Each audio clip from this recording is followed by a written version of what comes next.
이번 시간에는 2단원의 첫 번째 시간, 여러 가지 힘 중에서 중력에 대해서 알아보겠습니다. 우리는 가끔 힘이 넘친다, 또 힘이 너무 없다, 이런 표현을 쓰는데, 그렇다면 과학에서 힘이라는 것은 어떻게 정의 내릴 수 있을까요? 힘이 작용하게 되면 물체의 모양이 변화될 수 있습니다. 축구공을 머리로 치면 이렇게 방향이 달라지게 되죠. 여기 정지에 있는 골프공에 있을 때 힘이 작용하게 되면 빠르게 날아갈 수 있습니다. 그래서 힘이라고 하는 것은 모양, 방향, 따르기를 변화시키는 원인이라고 정의 내릴 수 있습니다. 힘의 단위가 무엇인지 압니까? 중력을 발견한 사람, 뉴턴이죠.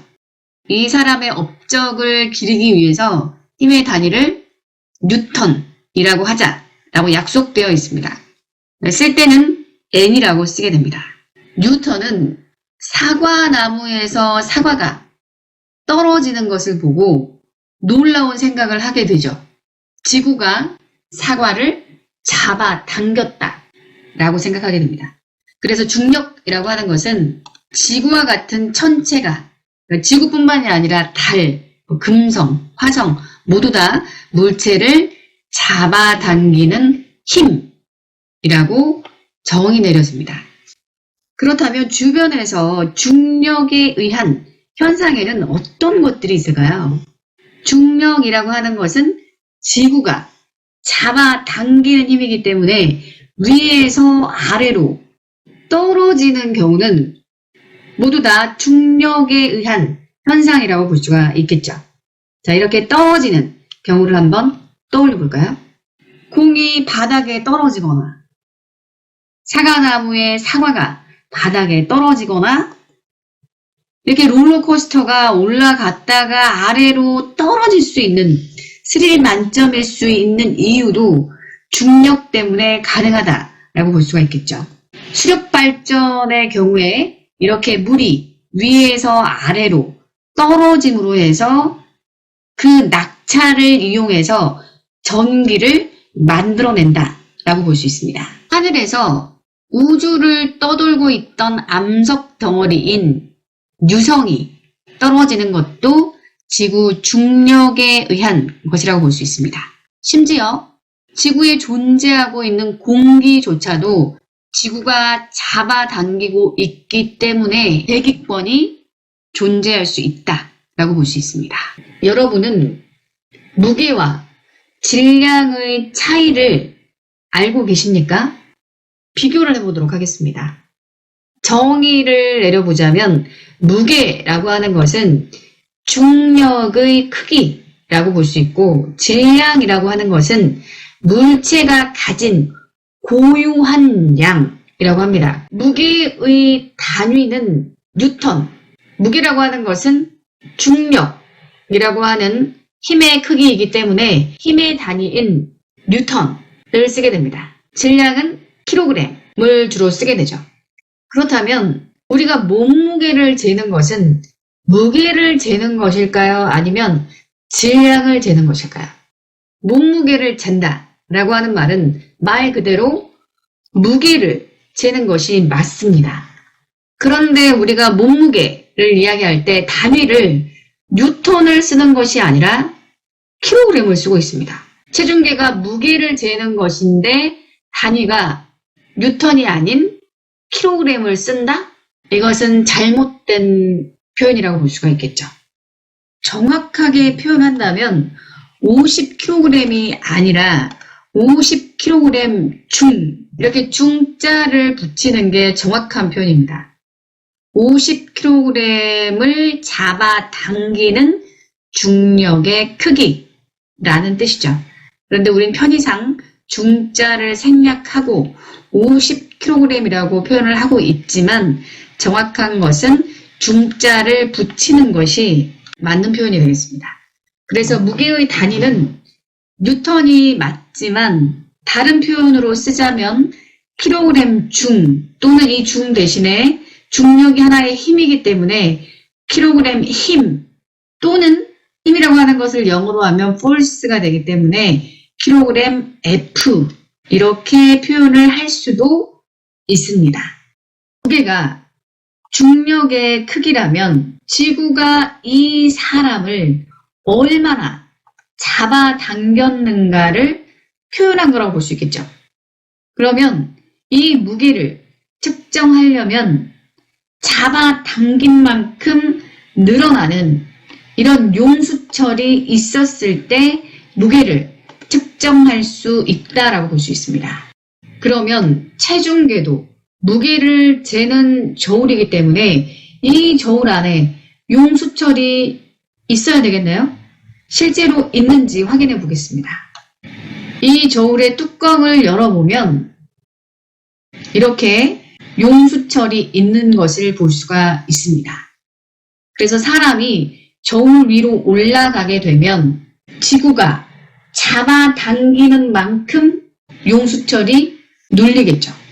눌린 만큼을 수치화한 것이 체중계라고 볼 수가 있습니다. 주방 저울도 마찬가지로 이렇게 용수철이 들어있는 것을 볼 수 있죠. 그래서 무게를 재는 저울이라고 볼 수가 있겠습니다. 여기 질량이 1kg인 사과가 있습니다. 이것을 잡아당기는 중력의 크기는 얼마인가? 1kg을 잡아당기는 힘, 다른 말로 하면 1kg 힘 또는 1kg 중이라고 하는데 이것을 힘의 단위인 뉴턴으로 바꿔본다면 과학자들이 알아낸 결과 이 값이 9.8 뉴턴이라는 것을 알아냈습니다. 질량 1kg을 잡아당기는 중력의 크기가 9.8 뉴턴이라면 60kg인 사람을 잡아당기는 중력의 크기는 어떻게 하면 될까요? 60에다 9.8을 곱해주면 되겠죠. 그러면 588 뉴턴이 나오게 됩니다.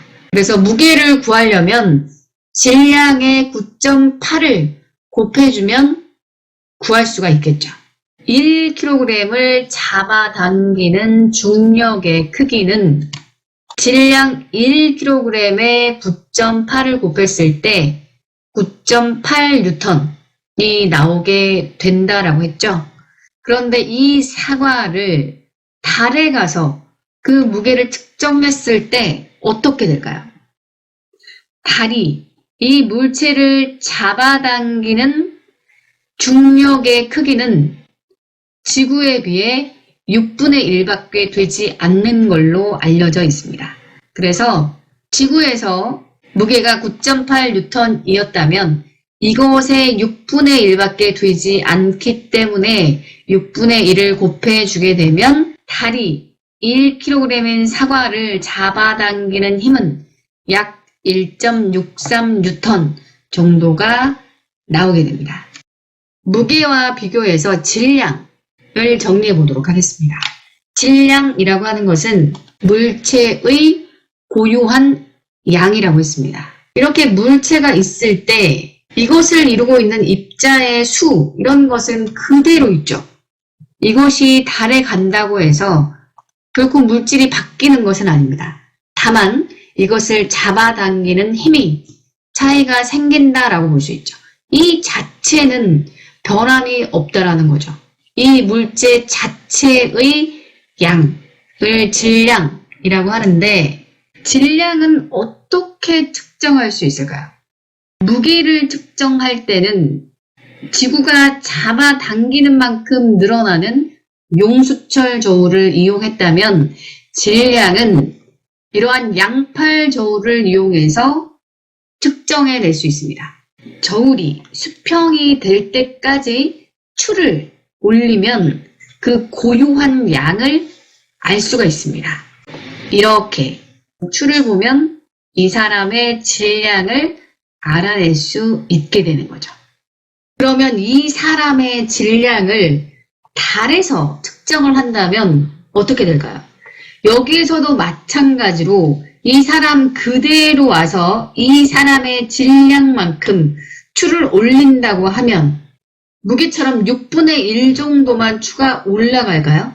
잡아당기는 힘과는 상관없이 이 사람이 가지고 있는 질량만큼 추가 올라가야 되겠죠. 그래서 60kg의 추가 올라가게 됩니다.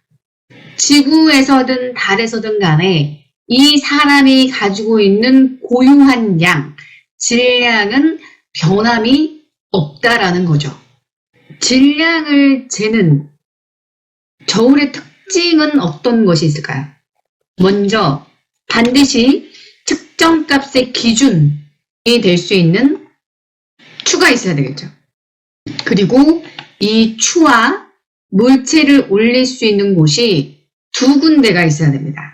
이런 것을 만족하는 것은 윗접시 저울이나 양팔 저울이라고 볼 수가 있겠죠. 그래서 추와 2개의 접시를 가지고 있는 윗접시 저울과 양팔 저울은 질량을 측정하는 저울일 테고, 용수철이 내장되어 있는 가정용 저울과 용수철 저울은 무게를 측정하는 저울이다라고 볼 수가 있겠습니다.